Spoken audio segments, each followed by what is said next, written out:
નમસ્કાર, આપ જોઈ રહ્યા છો લખતર ન્યૂઝ અપડેટ ચેનલ। તમામ સમાચાર અને અપડેટ મેળવવા માટે ચેનલને સબસ્ક્રાઇબ કરો અને બેલ આઇકન પર ક્લિક કરો જેથી તમામ સમાચાર અને અપડેટ તમને મળી રહે।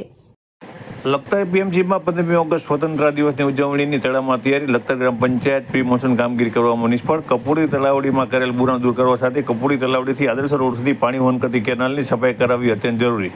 લખતર ટેટ દ્વારા જ્યારે લખતર ગામનો વિકાસ કરવામાં આવ્યો તો લખતર ગામના વરસાદી પાણીનો નિકાલ થઈ જાય એવી સુંદર વ્યવસ્થા કરવામાં આવી હતી। મેઇન બજાર અને ખાડીયા વિસ્તારનું વરસાદી પાણી કાયદેસરની બારી પાસેથી બહાર નીકળી કડમગામ તરફ જાય। દરબારગઢ, બ્રહ્મપોળ, વડવેરી શેરી, શિયાળી દરવાજા પાસેનું વરસાદી પાણી કોળીવાસ, વણકરવાસમાં થઈને વણકરવાસની બારી પાસે થઈ કાદેસર તળાવ પાસે આવેલ આદર્શ રોડ ઉપર આવેલ નાળામાં થઈને કડમ તરફ જાય। ત્યારે કપૂડી તળાવમાં મોટા પાયે બુરાણ કરી દેવામાં આવ્યું છે। સાથે કપૂડી તલાવડીથી કાદેસર રોડ સુધી વરસાદી પાણી વહન કરતી કેનાલમાં પુષ્કળ પ્રમાણમાં ઘાસ બાવળ ઉગી ગયા છે। આ કેનાલ તાત્કાલિક સાફ સફાઈ કરવી જરૂર છે।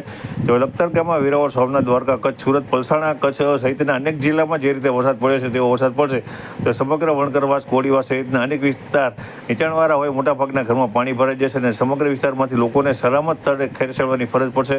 સાથે સમગ્ર વિસ્તારમાં રોગચાળો ફાટી નીકળશે તો તેના માટે જવાબદાર કોણ?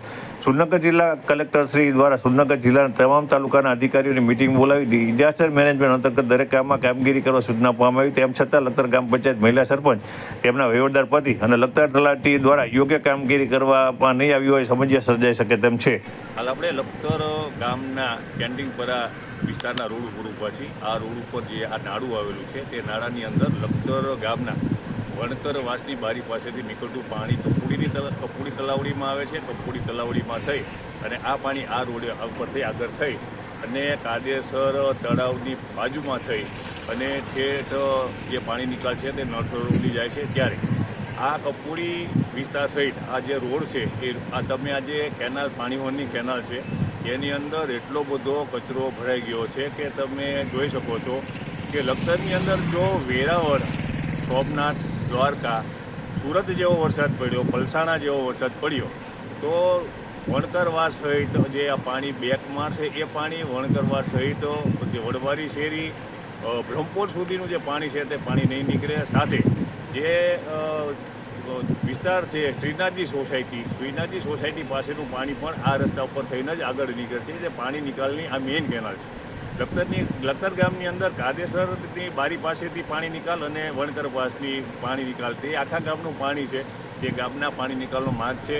ત્યારે આની અંદર એટલો બધો કચરો જમા થઈ ગયો છે, સાફ કરવાની જરૂર છે। ગ્રામ પંચાયત પ્રી મોન્સૂન કામગીરી કરવાની અંદર સતત નિષ્ફળ નીવડી છે। કોઈ પણ પ્રકારની પ્રી મોન્સૂન કામગીરી કરવામાં આવતી નથી અને તે સતત જે ભ્રષ્ટાચાર જેમાં થઈ શકે તેવા જ કામ કરે છે। પેવર બ્લોક રોડ છે, નાળા છે, આવા જ કામ કરી રહી છે કારણ કે તેની અંદર તેઓ ભ્રષ્ટાચાર આચરી શકે। આ જે લોકોને જે ખરેખર જરૂરિયાત છે કે જે પાણી નહીં નીકળે તો તેમના મકાનો શું થઈ છે તેની એમને કોઈ ચિંતા જ નથી।